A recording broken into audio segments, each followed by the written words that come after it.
სულ რამდენიმე დღის წინ უკრაინა კიდევ ერთმა პოლიტიკურმა კრიზისმა შესძრა. სრულმასშტაბიანი ომის დაწყებიდან მთავრობის მესამე საკადრო ცვლილებებისას თავდაცვის მინისტრ მიხაილ ფიოდოროვი, რომელიც საზოგადოებაში რეფორმატორად არის მიჩნეული, თანამდებობიდან გადააყენეს. მისი გადაყენებიდან მალევე ფედოროვმა უკრაინის შეიარაღებული ძალების მთავარსარდლის გენერალ ალექსანდრე სირსკის გადადგომა მოითხოვა. ამ ნაბიჯმა ყოფილი მინისტრის მხარდასაჭერად საჯარო პროტესტი გამოიწვია. სამხედრო ოპერაციების წარმართვისა და მისი სარდლობის ქვეშ მიყენებული ზედმეტი ზარალის გამო მკაცრად გაკრიტიკებულმა გენერალმა სირსკიმ თანამდებობა თავდაპირველად შეინარჩუნა, თუმცა რამდენიმე დღის შემდეგ ისიც გადააყენეს. ერთი წლის წინ უკრაინის ქალაქებში მასობრივი პროტესტი მოეწყო ქვეყნის ანტიკორუფციული ინსტიტუტის დამოუკიდებლობის დასაცავად, რომელთა ხელში ჩაგდებასაც პრეზიდენტი ცდილობდა. ზელენსკიმ საბოლოოდ უკან დაიხია და დემონსტრაციები სწრაფადვე ჩაცხრა. შემდეგ რამდენიმე თვის წინ უკრაინა მის პრეზიდენტობის ყველაზე მასშტაბურმა კორუფციულმა სკანდალმა შეძრა. საქმეში ზელენსკის უახლოესი გარემოცვის წევრები, მათ შორის მისი მრავალწლიანი მეგობარი ტიმურ მინდიჩი ფიგურირებდნენ. ამ ამბავმა სერიოზული დარტყმა მიაყენა პრეზიდენტის რეიტინგს, თუმცა ისინი, ვინც მის დამხობას წინასწარმეტყველებდნენ, შეცდნენ. საზოგადოებრივი მღელვარება თითქმის ისეთივე სიჩქარით ჩაცხრა, როგორი სიჩქარითაც წარმოიქმნა. ზელენსკის ერთადერთი ხელშესახები დანაკარგი მისი უახლოესი პოლიტიკური მოკავშირის ანდრეი ერმაკის ფორმალური გადაყენება იყო. კიევი ახლა შეიარაღებულ ძალებთან დაკავშირებულ კიდევ ორ კრიზისს უპირისპირდება. პირველი ეხება ფიოდოროვის თანამდებობიდან მოხსნას. მეორე მოიცავს სისტემური ძალადობისა და 425 მოიერშე პოლკის სკალას სამხედროების მიმართ სასტიკი მოპყრობის შესახებ გამოვლენილ ფაქტებს. ორივე კრიზისი ერთსა და იმავე ფიგურას უკავშირდება. არმიის ახლა უკვე ყოფილ მთავარსარდალს ალექსანდრ სირსკის. მაინც რას ეფუძნება ეს კონფლიქტი რეალურად? მოდით ერთად გავარკვიოთ ჩვენს ახალ ვიდეოში.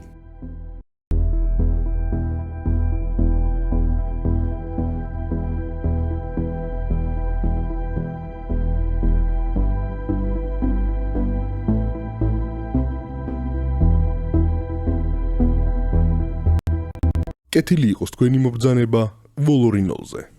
მიხაილ ფიოდოროვმა თავდაცვის მინისტრის პოსტი მიმდინარე წლის 13 იანვარს ჩაიბარა. მომდევნო 6 თვის განმავლობაში საკუთარი განცხადებით ის ცდილობდა თავის დაქვემდებარებაში არსებული უწყებების მოდერნიზებასა და გაწმენდას. ბევრი უკრაინელისთვის ის იქცა თანამედროვე არმიის მშენებლობისა და თავდაცვის სამინისტროში კორუფციასთან შეურიგებელი ბრძოლის ძალისხმევით სიმბოლოდ. მან განახორციელა სამინისტროს ხელმძღვანელი პირების როტაცია და შეცვალა შესყიდვების წესები კორუფციული პრაქტიკის აღკვეთის მიზნით. მიუხედავად იმისა, რომ მისი კრიტიკოსები ამტკიცებენ თითქოს რეალური მიზანი უბრალოდ საკუთარი წრის გარეთ მყოფი პირების მომგებიანი კონტრაქტებისგან ჩამოშორება იყო. ის ასევე ცდილობდა გენერალური შტაბის ყოვლისმომცველი ძალაუფლების შეზღუდვას და ინოვაციური გადაწყვეტილებების დანერგვას, მათ შორის ალგორითმებისა და მათემატიკური მოდელების გამოყენებას ბრძოლის ველის სამართავად. შედეგად ერთმანეთს ორი რადიკალურად განსხვავებული ხედვა დაუპირისპირდა. ერთ მხარეს იდგა ფედოროვი თანამედროვე არმიის კონცეფციით, რომელიც დიდწილად უპილოტო სისტემებზე აგებული. მეორე მხარეს კი წარმოადგენდა გენერალი სირსკი, რომელიც განასახიერებდა საბჭოთა ეპოქიდან მომდინარე ომის წარმოების მოდელს, რაც განუყოფელია ჯარისკაცების სიცოცხლის მასიური გაწირვის მზაობასთან. უკრაინული მედიის ცნობით ეს განსხვავებები სწრაფად გადაიზარდა პირად მეტოქეობაში, ხოლო დროთა განმავლობაში სირსკისა და ფედოროვს შორის ღია ომში. მთავარსარდალმა მინისტრს ბრალი დასდო ყირიმზე განხორციელებული დრონებით წარმატებული იერიშების საკუთარ თავზე მიწერაში, რომლებიც რეალურად მისი დამსახურება არ იყო.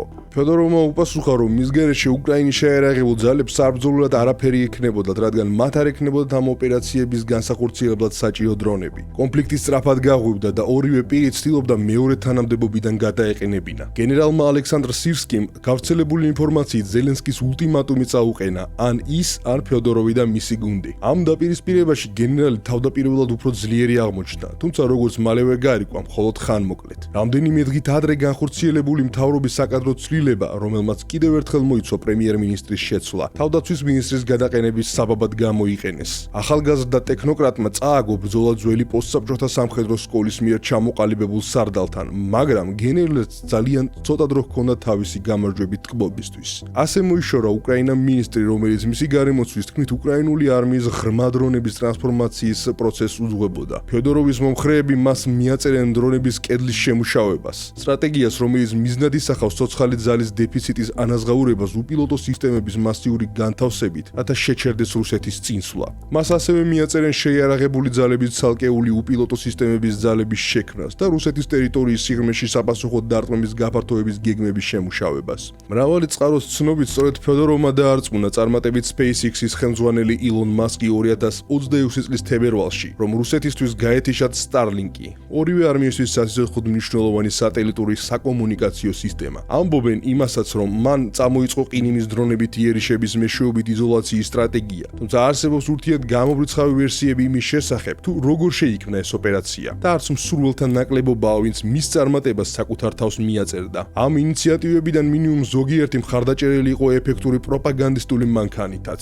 რომელიც მნიშვნელოვნად დაჭარბებდა მათ რეალურ გავლენას. მიუხედავად ამისა, ეს იყო ნამდვილი და თვალსაჩინო მიღწევები, როგორც პოლიტიკურად, ისე სამხედრო თვალსაზრისით და კიევს ისინი სასოწარკვეთილად ესაჭიროებოდა ომის ამ ეტაპზე. თუმცა მნიშვნელოვანია გავითვალისწინოთ სამოქალაქო თავდაცვის მინისტრის როლის ზღვარი. ომის დროს სტრატეგია და ტაქტიკური გადაწყვეტილებები საბოლოოდ სამხედროების პასუხისმგებლობად რჩება. შესაბამისად, ძლიერი ნარატივი, განსაკუთრებით სოციალურ ქსელებში, რომელიც ფედოროვს შეუცვლელ ფიგურად წარმოაჩენს, შესაძლოა მინიმუმ ნაწილობრივ მაინც პრეზიდენტ ზელენსკისთან ქვეყნის ძალაუფლების სტრუქტურაში მის მომავალ ადგილზე მოლაპარაკებებისას საკუთარი პოზიციების გამყარების მცდელობა იყოს. ფედოროვმა ვერ დაასრულა ზოგიერთი დაპირებული რეფორმა, მათ შორის კორუფციული მფარველობის ქსელების სრული დაშლა და შესყიდვების სისტემის ყოველმხრივი გადახალისება. თუმცა მან მოახერხა იმ მექანიზმის შეცვლა, რომლითაც გენერალური შტაბი მარტში შეიარაღების შეკვეთებს წარადგენდა. წინა სისტემით გენერალურ შტაბს შეეძლო დაესახელებინა კონკრეტული მწარმოებელი და აღჭურვილობის თუნდაც კონკრეტული მოდელი, რაც უზარმაზარ შესაძლებლობებს ქმნიდა კორუფციისთვის, თავდაცვის ინდუსტრიისა და სამხედრო სარდლობის კვეთაზე. რეფორმის შემდეგ მოთხოვნების განსაზღვრა მხოლოდ ტექნიკური მახასიათებლების მიხედვით შეიძლებოდა, რამაც ბაზარი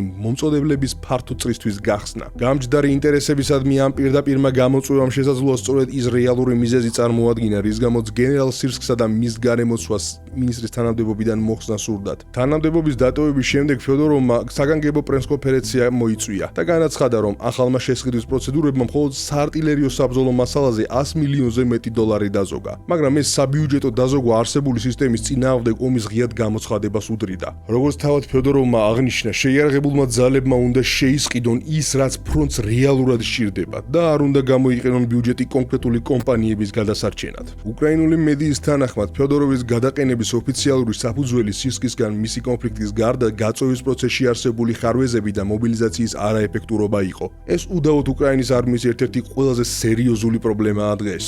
ეგრეთ წოდებული ბუსიფიკაცია, ქალაქებისა და სოფლების ქუჩებიდან მამაკაცების იძულებით აყვანა და მიკროავტობუსებით წაყვანა, საზოგადოების მზარდ წინააღმდეგობას იწვევს.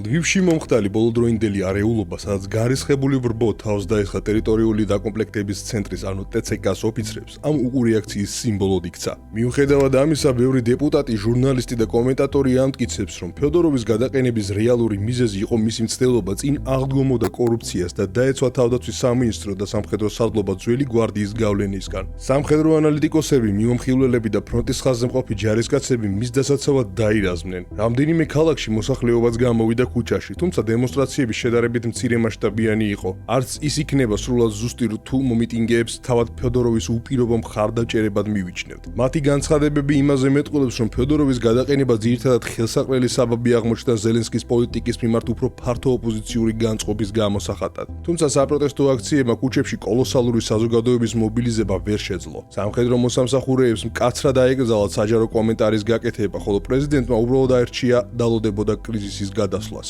ფედოროვის გადაყენება შესაძლოა პოლიტიკური განზომილებაც ჰქონდა. ის იყო პოპულარული ფიგურა, რომელსაც ერთ დღესაც შესაძლოა საფრთხე შეექმნა თავად ზელენსკის პოზიციისთვის. მსგავსი მიზეზების გამო გაათავისუფლეს გენერალი ვალერი ზალუჟნი 3 წლის წინ და ის გენერალმა სირსკიმ ჩაანაცვლა. მოსალოდნელი იყო, რომ ზელენსკი თავდაცვის ახალ მინისტრად შინაგან საქმეთა მინისტრის იჰორ კლიმენკოს კანდიდატურას წარადგენდა, მაგრამ მისმა კანდიდატურამ უმაღლეს რადაში საკმარისი მხარდაჭერა ვერ მოიპოვა და კლიმენკო საბოლოოდ ეროვნული უსაფრთხოების და თავდაცვის საბჭოს ხელმძღვანელად გადაიყვანეს. შესაბამისად, თავდაცვის მინისტრის მოვალეობის შემსრულებლად გენერალი ევგენ ხმარა დაინიშნა. ის უხელმძღვანელებს სამინისტროს მანამ სანამ მუდმივ შემსვლელს არ წარადგენენ და დაამტკიცებენ პარლამენტში. რაც შეიძლება აგვისტომდე არ მოხდეს, რადგან რადაში ამჟამად მურიგ სესიებს შორის შესვენების პერიოდია. მსგავსი მიდგომა იქნა გამოყენებული საგარეო საქმეთა სამინისტროში, სადაც მოქმედ მინისტრს ანდრეი სიბიჰას უწყების ხელმძღვანელის მოვალეობის შემსრულებლის გაგრძელება დაევალა. ტექნიკურად კი ეს ნიშნავს, რომ უკრაინის ორი უმნიშვნელოვანესი უკრაინის სამინისტრო ამჟამად მუდმივი ხელმძღვანელობის გარეშე ფუნქციონირებს.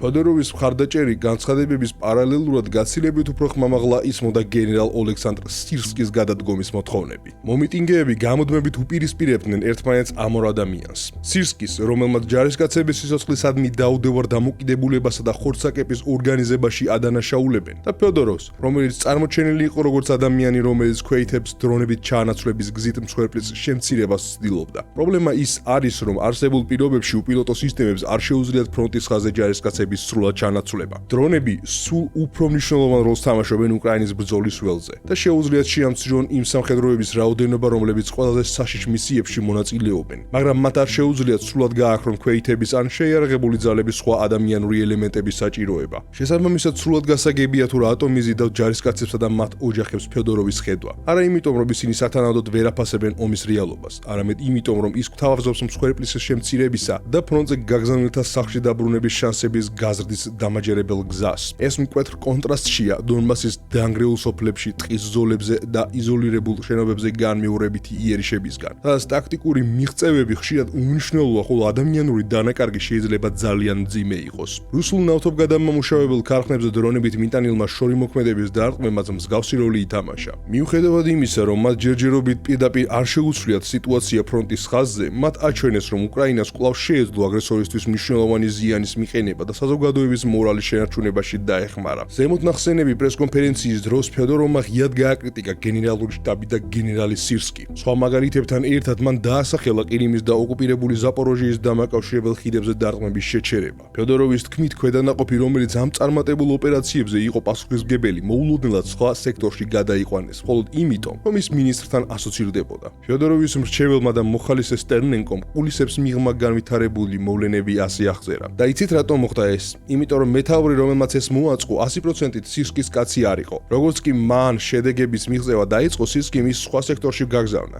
რატომ უნდა გაანადგურო მტრის ლოჯისტიკა, როდესაც ამის გამკეთებელი პირი სრულად არ არის ლოიალური სარდლობის მიმართ? აი ასე მუშაობს სისტემა. ფედოროვმა გენერალ სირსკის ასევე შეუტია მართვის სისტემის დაუსრულებელი რეფორმისა და კორპუსის დონის სტრუქტურის დანერგვის წარუმატებელი მცდელობის გამო. ფედოროვის თქმით, ცალკეული შენაერთების შესაძლებლობები რადიკალურად განსხვავდება ერთმანეთისგან. ზოგიერთი მათგანი ეფექტურად მოქმედებს, შეიმუშავა საკუთარი მართვის ფილოსოფია და ძლიერ შედეგებსაც აღწევს. სხვები კი ჩაფლულნი არიან ორგანიზაციულ ქაოსში, მეთაურთა მუდმივ ცვლილებებსა და სტაბილური მართვის სისტემის არარსებობაში. კიდევ ერთი კრიტიკა ეხებოდა ბრიგადების ხელოვნურ ფრაგმენტაციას, რომელთა ბატალიონები მომფანტულია ფრონტის სხვადასხვა სექტორში და დროებით ექვემდებარება სხვა სარდლობებს. ეს შეუძლებელს ხდის ქვედანაყოფის ნამდვილ საბრძოლო ძალის შეფასებას, ან თუნდაც იმის დადგენას, თუ რამდენ ბატალიონს აკონტროლებს რეალურად ცალკეული ბრიგადა. ფედოროვმა ასევე გენერალ სირსკი მარაგების განაწილებით მანიპულირებაშიც დაადანაშაულა. მისდამი ლოიალური მეთაურები იღებენ იმას, რაც სჭირდებათ, ხოლო ისინი, ვინც მას ეწინააღმდეგებიან, რესურსების გარეშე რჩებიან. ფედოროვის თქმით, სირსკი პირადად აკონტროლებს განაწილების მთელ პროცესს.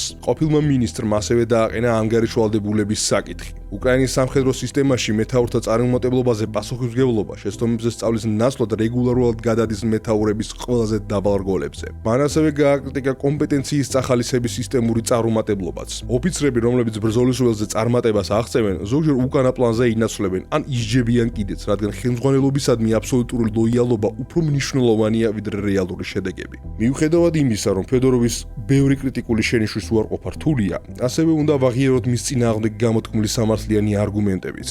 მინისტრს ადანაშაულებენ შეიარაღებული ძალებისთვის საკუთარი შესყიდვების პრიორიტეტების თვითნებურად თავსმოხვევაში, გენერალური შტაბის მიერ განსაზღვრულ საჭიროებების მიუხედავად. გაიზარდა შეკვეთები უპილოტო სისტემებზე, ხოლო საარტილერიო საბრძოლო მასალის შესყიდვები შემცირდა. თუმცა ომიანობის დროს სამხედრო მეთაურებს უკეთ უნდა ესმოდეთ საკუთარი მოთხოვნილებები, ვიდრე ფრონტის რეალობას მოწყვეტილ და მისგან ასობით კილომეტრის დაშორებულ მომუშავე სამოქალაქო ჩინოვნიკს. ფედოროვის წინააღმდეგ მიმართული კიდევ ერთი არგუმენტი ეხებოდა მობილიზაციის არაეფექტურ მართვას. ის გეგმავდა უკრაინაში დიდი რაოდენობით უცხოელი დაქირავებული მებრძოლების ჩამოყვანას, მაგრამ ეს მოდელი განხორციელებასთან ახლოსაც კი არ ყოფილა. ჯარისკაცების დრონებით ჩანაცვლების იდეის მსგავსად ესეც ძალზედ რთულად შესასრულებელი მისია აღმოჩნდა. 20 ივლისს გენერალმა სირსკიმ პირადად უპასუხა ფედოროვის ზოგიერთ ბრალდებას ვრცელ სტატიაში სათაურეთ ჩემი საქმე ომია და ამავდროულად თავადაც წაუყინა რამდენიმე ბრალდება ყოფილ მინისტრს. მან გაიწყო სრულიად სამართლიანი ხაზგასმით თავდაცვის სამინისტროსა და მთავარსარდალს შორის პასუხისმგებლობების გადანაწილებაზე. სწორედ ეს უკანასკნელი აგებს პასუხს ფრონტზე არსებულ ვითარებასა და მიმდინარე სტრატეგიაზე.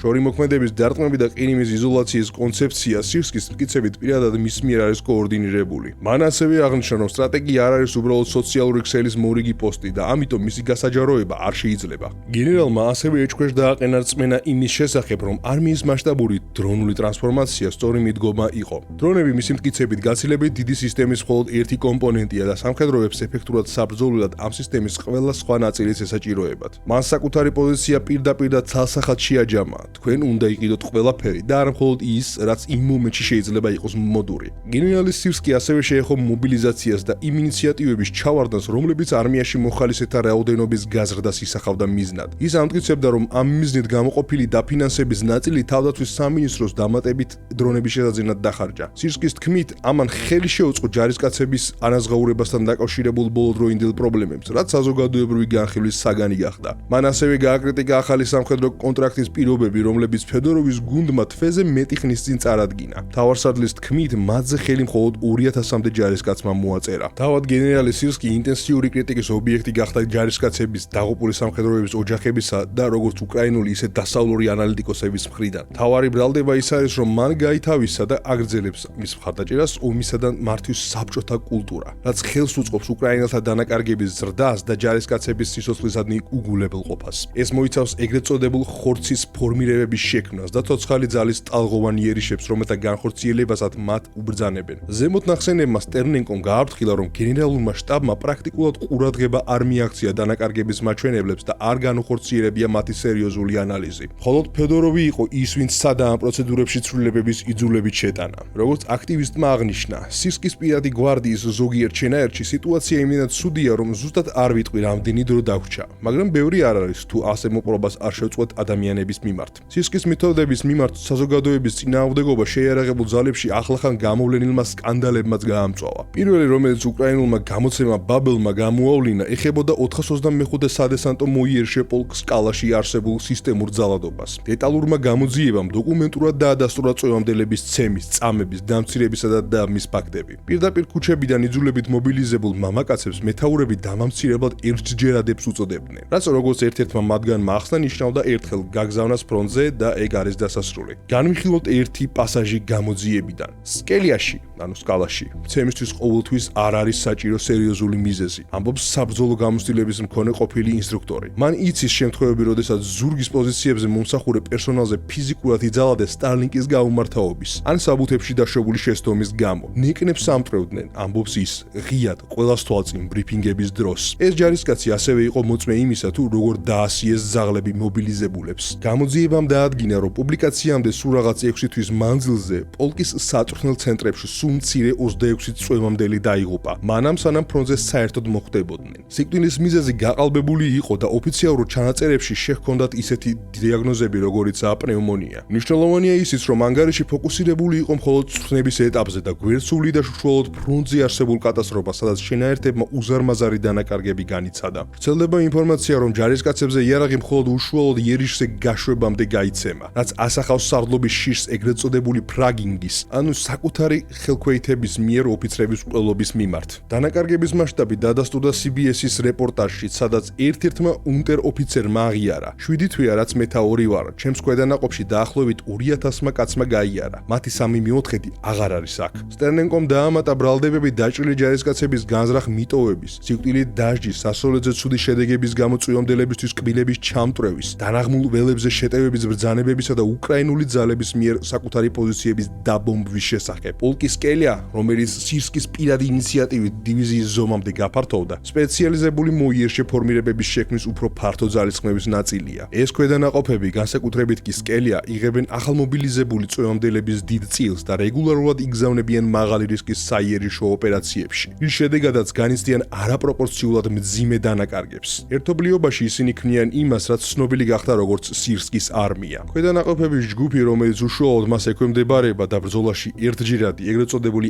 ad-hoc ბრძანებების საფუძველზე ერთვება. სირსკი გზავნის მათ ბატალიონებსა თუ ასეულებს ფრონტის ცალკეულ სექტორებში ტაქტიკური სიტუაციის სტაბილიზაციის მიზნით. ძვირადღირებული კონტრშეტევების მეშვეობით, რომლებიც რუსეთის ხორცსაკებს შტურმებს შეგვიძლია შევადაროთ. გარკვეული დროის განმავლობაში სკელიას დანაკარგების მნიშვნელოვანი ნაწილი ნაწილი იმალებოდა მისი ჯარისკაცების 200-ე ტერიტორიული თავდაცვის ბატალიონში ფორმალურად გადაყვანით, რომელიც პოლკს ექვემდებარებოდა. ამან სკელიას საშუალება მისცა ხაღალზე შეემცირებინა ოფიციალურად გამოცხადებული დანაკარგები. ახლახან გამოვლენილი მეორე სკანდალი კი უკავშირდება 155 მექანიზირებული ბრიგადის მეთაურის პოლკოვნიკ სტანისლავ ლუჩანოვის ჯგუფს. 27-28 ივნისის ღამეს მისი ჯარისკაცები სავარაუდოდ შეიჭრენ ორი მშვიდობიანი მოქალაქის სახლში კიევის ოლქის სოფელ კალინივკაში, გაიტაცეს ისინი, გადაიყვანეს მეზობელ პოლტავას ოლქში და მოგვიანებით მოკლეს. მედიის ცნობით ლუჩანოვმა გატაცება და მკვლელობა იმიტომ შეუკვეთა, რომ მსხვერპლთა მოტოციკლების ხმაურმა, რომლითაც ისინი სოფელში დადიოდნენ, მისი ცოლი შეაწუხა. თავად 155 ბრიგადა დაკავშირებულია მთელ რიგ სკანდალებთან. მათ შორის საფრანგეთში წვრთნების დროს მასობრივ დეზერტირობასთან, არაეფექტურ ხელმძღვანელობასთან და ბრძოლის ველზე მძიმე დანაკარგებთან. ერთი მრავლისმეტყველი დეტალია ის, რომ მისი ამჟამად დაკავებული მეთაური მანამდე მსახურობდა სკელიას შტაბის უფროსად და ხელმძღვანელობდა დაქვემდებარებულ 200-ე ტერიტორიული თავდაცვის ბატალიონს. როგორც ერთ-ერთმა ჯარისკაცმა აღნიშნა, ლუჩანოვი მეთაურობდა 200-ე ბატალიონს და ყველა მათგანი სასიკვდილოდ გაგზავნა. მან მთლიანად გაანადგურა მთელი ბატალიონი. ამ ძალადობრივმა ქმედებებმა ვარაუდების ტალღა გამოიწვია იმის თაობაზე, რომ მთავარსარდალი შესაძლოა გადაეყენებინათ. Financial Times-ის ცნობით ზელენსკი უკვე სერიოზულად განიხილავდა მსგავს ნაბიჯს ბრედროვის გადაყენების შემდგომი პირველივე საპროტესტო აქციების შემდეგ. თუმცა სირსკის პოზიციები მაინც მყარი ჩანდა. მას კორპუსებისა და ბრიგადების უმეტესობის შტაბები მისდამი ლოიალური ოფიცრებით ჰყავდა დაკომპლექტებული და ამავდროულად პრეზიდენტთან მჭიდრო პირად კავშირებს ინარჩუნებდა. იმ დროისთვის ჩანდა, რომ მისი გადაყენება რეალური პერსპექტივა მხოლოდ იმ შემთხვევაში გახდებოდა, თუ საზოგადოების რისხვა უშუალოდ ზელენსკის პოზიციას შეუქმნიდა საფრთხეს. ასეთ შემთხვევაში, ისე როგორც მანამდე, ანდრი ერმაკის მაგალითზე ვნახეთ, პრეზიდენტი მზად იქნებოდა საკუთარი ძალაუფლების შესანარჩუნებლად ახლო მოკავშირე გაეწირა. ეს მომენტი საბოლოოდ 21 ივლისის საღამოს დადგა. ეს პოლიტიკური დაპირისპირება კიდევ უფრო დააზიანებს პრეზიდენტის მიმართ საზოგადოების ისედაც შესუსტებულ ნდობას. ეს არის იმ აშკარა გაუთავებელი სკანდალების სერიის ნაწილი, რომელიც ბანკოვას, ანუ უკრაინის პრეზიდენტის ადმინისტრაციის რეზიდენციას აკრავს გარს. ჯერჯერობით არც ერთ მათგანს არ შეუყევია სერიოზულად ზელენსკის ძალაუფლება. გამოუვალ მდგომარეობაში აღმოჩენილს მას არაერთხელ დაუმტკიცებია, რომ საკუთარი თავის გადასარჩენად მას საკმაოდ დიდი მოქნილება აქვს მეგობრებისა და ახლო მოკავშირეების გაწირვის მიმართ. უქმეებზე პრეზიდენტმა ზელენსკიმ გაავრცელა მოკლე ვიდეო, სადაც განაცხადა, რომ ესმის, რასაც ხალხი ითხოვს და შეიარაღებულ ძალებში ცვლილებების პირობა დადო. მალევე მან მოლაპარაკებები გამართა გენერლებთან დრაპატისა და აპოსტოლთან და შეხვდა გენერალ ხორბატიუკს. გავრცელებული ცნობებით მან მათ გენერალური შტაბის უფროსისა და მთავარსარდლის პოსტები შესთავაზა. განხილვები გაგრძელდა ორშაბათს 20 ივლისს, თუმცა მალევე გავრცელდა ცნობები, რომ გენერალმა დრაპატი მთავარსარდლის პოსტზე უარი განაცხადა. ამის შემდეგ გენერალური შტაბის ოფიციალურმა გვერდმა გამოაცხადა, რომ გენერალი სირსკი თანამდებობაზე დარჩებოდა. თუმცა სულ რაღაც ერთი დღის შემდეგ გამოცხადა, რომ გენერალი სირსკი თანამდებობიდან გადააყენეს და მთავარსარდლის პოსტზე ის გენერალმა დრაპატიმ შეცვალა, რომელიც გასული წლის ივნისიდან უკრაინის გაერთიანებულ ძალებს ხელმძღვანელობდა. მანამდე კი სამხედრო ჯარებს მეთაურის პოზიციას იკავებდა. თუმცა გასათვალისწინებელია, რომ ომის მეხუთე წელს და ბრძოლის ველზე არსებული ამჟამინდელი პირობების გათვალისწინებით მთავარსარდლის შეცვლამ შესაძლოა დიდად ვერ გააუმჯობესოს უკრაინის შეიარაღებული ძალების მდგომარეობა.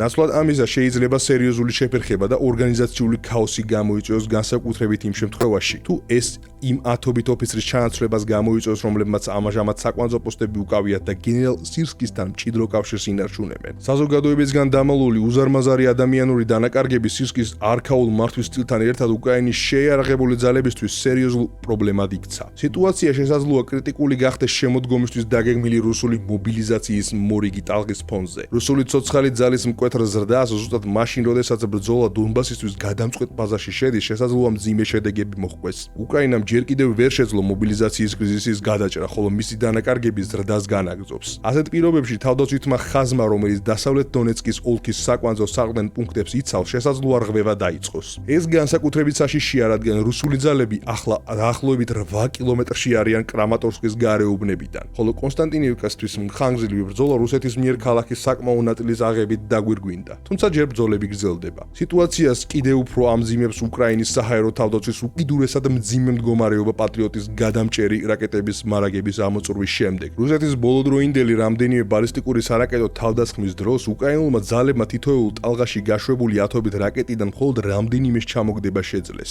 ასე მოხდა მაგალითად 18-19 ივლისის ღამეს კიევზე მიტანილი იერიშის დროს. უკრაინა ახლა პრეზიდენტის ირგვლივ კონცენტრირებული მორიგი პოლიტიკური კრიზისის წინაშე დგას და ეს ხდება იმ მომენტში, როდესაც ბრძოლის ველზე არსებული ვითარება ბანკოვაზე მყოფ ხელისუფლებას ოპტიმიზმის პრაქტიკულად არანაირ საფუძველს არ აძლევს. საკითხი უკვე აღარ დგას ისე, სჭირდება თუ არა უკრაინის ჯარს რეფორმა. მთავარია შეძლებს თუ არა ის მის განხორციელებას მანამ, სანამ ბრძოლის ველი საკუთარ განაჩენს გამოიტანს. და დიახ, უკრაინამ არაერთხელ დაამტკიცა, რომ მას შეუძლია კრიზისების დაძლევა და იმედი მაქვს, რომ ამ კრიზისსაც წარმატებით დაძლევენ. წარმატება უკრაინას და უკრაინელ ხალხს. და გმადლობთ, რომ ბოლომდე უყურეთ ვიდეოს, გამოიწერეთ არხი, მოეწონეთ ვიდეო, დაწერეთ კომენტარებში თქვენი აზრი, ვის გულშემატკივრობდით, სავოკ სირსკის თუ რეფორმატორ ფიოდოროვს.